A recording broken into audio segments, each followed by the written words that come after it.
Hi friends, this is Leela. Welcome to my channel Leela Web Dev. In this video, we will see why we need to use the MongoDB. In the previous video, we have seen about the advantages of using this document database, right? All the different advantages we have seen it. Now we will try to see.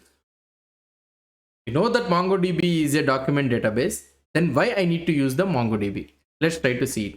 We have the CouchDB. We have also the CouchDB. But why I need to use this MongoDB? Let's try to see.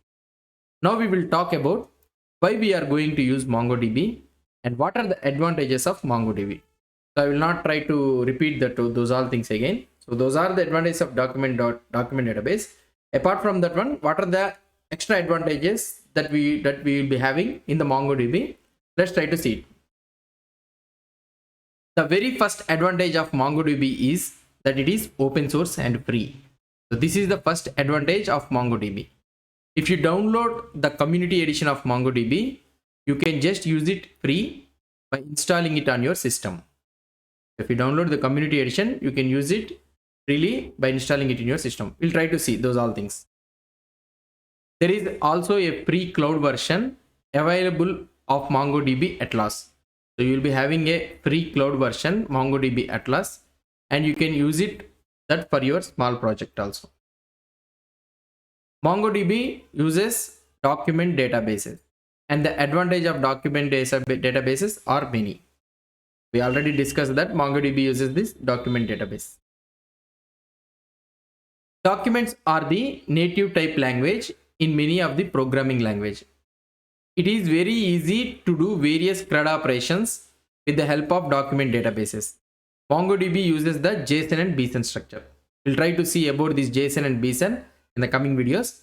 But what I want to tell you is, so it is very easy to perform the CRUD operations, create, retrieve, update and delete using the document database.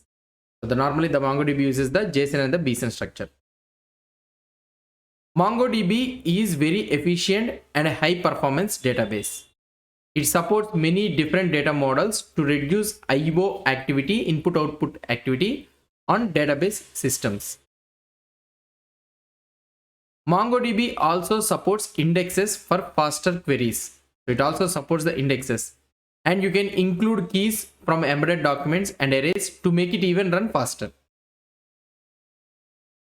We will see various CRUD operations where we will create and modify our MongoDB database in the future videos. So I will try to show you the various CRUD operations, how we can do it efficiently and performance thing.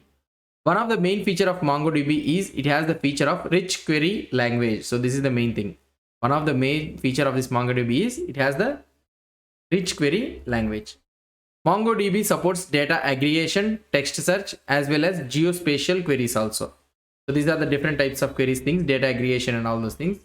We'll try to see it supports. Where RDBMS also supports these things. So, but MongoDB also supports this. Once you learn the query language, it is very easy to go through your various documents and get necessary data efficient with the help of query. So if you learn this query language, so it will be very easy to go through the documents and get the necessary data efficiently with the help of the query. MongoDB also supports high availability. So we already learned about this CAP theorem, right? In this CAP theorem, so it also supports this high availability.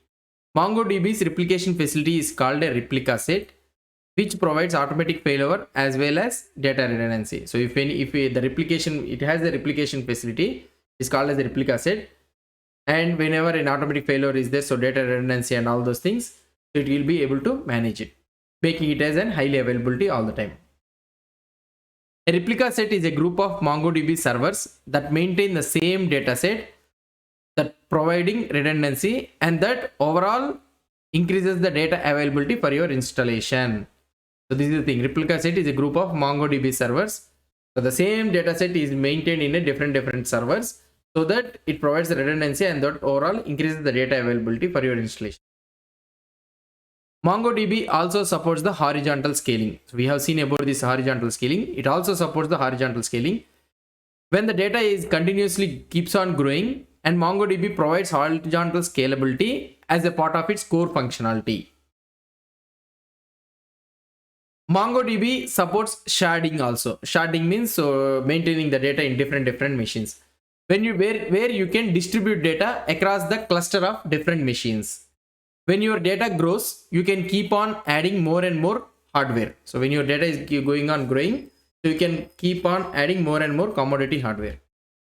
You can scale your database without investing into your complicated and expensive hardware.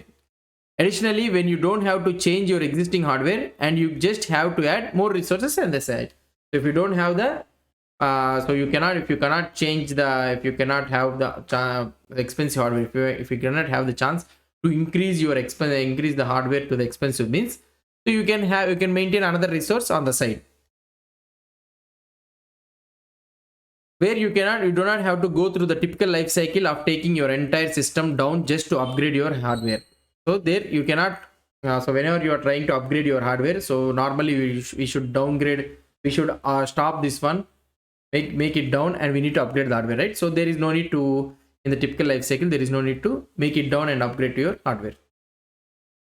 MongoDB also supports the multiple storage engines. So MongoDB supports the multiple storage engines.